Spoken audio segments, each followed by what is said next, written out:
Hi folks, Corporal HR Funk here.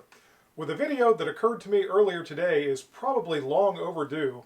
I've made a lot of videos over the years talking about various U.S. military rifles, but I've never made a video talking about the different eras when these rifles were used. And I thought this might be an interesting video. Now I'm sure some of you are already very familiar with these rifles when they were used and probably know more about them than I do. But for those of you who don't, and maybe even just as a review for some of those of you who do, I thought this might be kind of fun. And these are going to be the U.S. battle rifles of the 20th century. And I am going to focus on the official battle rifle that were used during these various times. Now certainly there were a lot of other small arms used by our military throughout the entire 20th century. And it would probably take not just a video, but maybe an entire TV miniseries to cover every single one that was used. So I'm going to be focusing in on the official battle rifles, beginning with the earliest one from the 20th century, which is the one that I have in my hands right here. This is the model 1903 Springfield rifle. Now some of you who are familiar with these rifles will probably recognize this is a later manufactured version, but these rifles first came into the light of day shortly after the turn of the 19th and 20th century, when in 1903 this rifle was first designed and manufactured to replace the Krag-Jorgensen rifles that had been used up to that time. Shortly after the 1903 was introduced, as in about 3 years later, there were some modifications made to the rifle and particularly to the ammunition, and a true piece of American classic militaria was born in the form of the 30-06 cartridge that this rifle chambers. That cartridge was born of the earlier cartridge chambered in the 1903 version of these rifles. It was modified, the throat was lengthened, the bullet was changed from a blunt tip to a pointed bullet, and the 30-06 was born, and that cartridge to this day is a very, very effective rifle cartridge. The 1903 rifles were very similar and borrowed a lot of their design features from the German Mauser rifles, and in fact the U.S. military, or I should say the U.S., had to pay a royalty to Mauser for years for every one of these rifles that was manufactured because the design was so close. And in fact, if you ever put one of these side by side with Mauser rifles, it is very easy to see the similarities between these rifles and the Mausers. The 03 Springfield rifle served, as the name implies, from 1903 up until it was replaced as the official battle rifle in 1936, but then in a secondary capacity it continued to serve well up into the late 50s and even early 60s.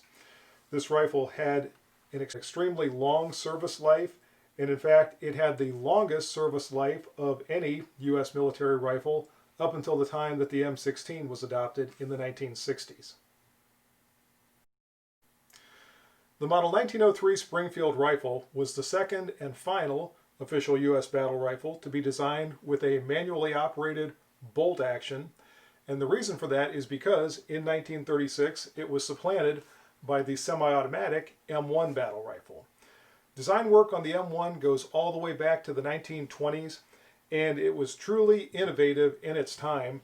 This was the first semi-automatic rifle adopted by a major military, and I think it might have been the first semi-automatic military rifle adopted, period. I'm not absolutely certain about that.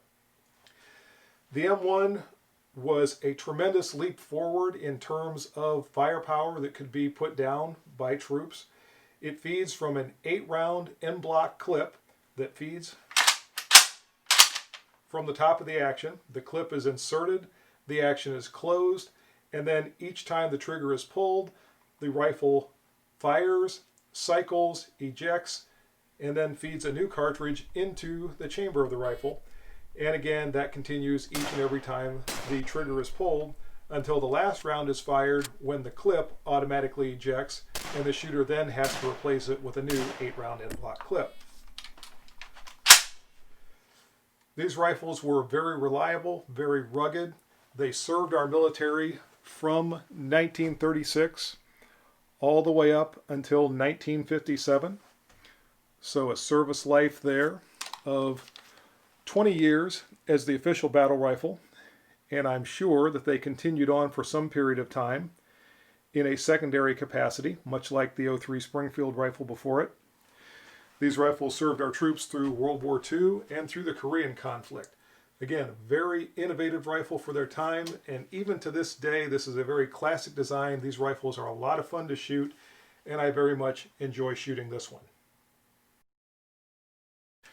In 1957, the U.S. military adopted the M14 rifle, which is simultaneously the longest and shortest serving U.S. military battle rifle. It is the shortest serving in terms of its designation as the official battle rifle for the U.S., which lasted from 1957 until about 1964.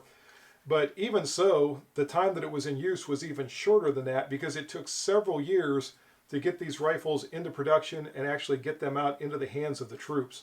So really only 3 or 4 years that these rifles were the official battle rifle and actually being used by our military. But it's the longest serving rifle in terms of the fact that in a secondary or specialized capacity, these rifles are still being used, I believe, even today, some 60-odd years after they were officially designated as our battle rifle. The M14 really is just an improvement on the M1 rifle design before it. It did feature a slightly shortened cartridge that became known as the 7.62 NATO cartridge. Ballistically, it was very, very similar to the 30-06 cartridge used by the M1 and the M3 Springfield, but it was slightly shorter and more compact. The M14 feeds from a detachable box magazine, which also differentiates it from the M1 and made it somewhat faster to reload, and it had a higher ammunition capacity of 20 rounds in the detachable magazine as opposed to the 8-round en-bloc clip used by the M1. Like the M1 before, these are extremely rugged and reliable rifles. They are also capable of very good accuracy. This is another rifle that I very much enjoy shooting.